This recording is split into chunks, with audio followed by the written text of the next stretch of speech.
Tidak ada kasih sayang di padang mahsyar.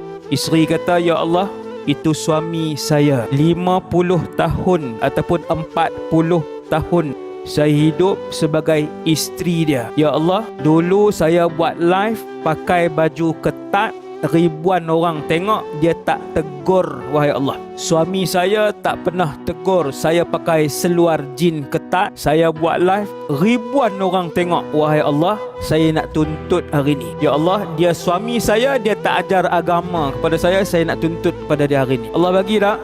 Bagi. Apa Allah buat? Ambil pahala suami tadi, letak ke isteri. Berapa tahun tak tegur, isteri duk buat live pakai ketat? 8 tahun. Ambil pahala suami, letak di akaun isteri. Itu baru live, belum lagi keluar rumah tak tutup aurat. Berapa tahun keluar rumah tak tutup aurat? 40 tahun. Tutup tapi t-shirt dekat ni, inna lillah wa inna ilaihi raji'un. Kalau macam tu habislah ustaz, baru seorang minta. Memang pun kalau macam tu habislah pahala dia ustaz, baru seorang claim. Memang pun Nabi sebut tak perkara tu? Nabi sebut bahawa akan habis pahala itu. Belum anak-anak, belum anak-anak. Bila habis, malaikat kata, wahai Allah, pahala dia dah habis. Baru isteri minta, belum lagi anak, belum lagi jiran, belum lagi kawan, belum lagi saudara mara, belum adik-beradik.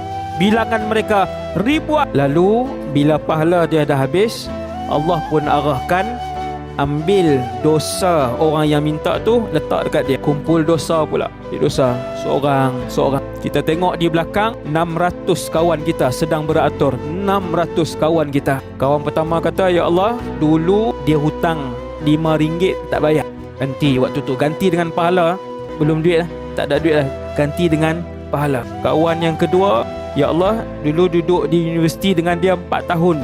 3 kali saya demam, dia tak pernah rawat. 3 kali saya duduk satu bilik dengan dia, saya demam, saya sakit, dia tak rawat dan bantu saya. Saya nak tuntut hari ni, ya Allah. Allah bagi.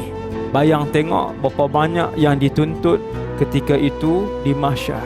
Sebab tu kita hidup, jaga hak kita, jaga tanggungjawab kita. Tanggungjawab sebagai anak, tanggungjawab sebagai ayah, tanggungjawab sebagai suami, tanggungjawab sebagai isteri, tanggungjawab sebagai anak.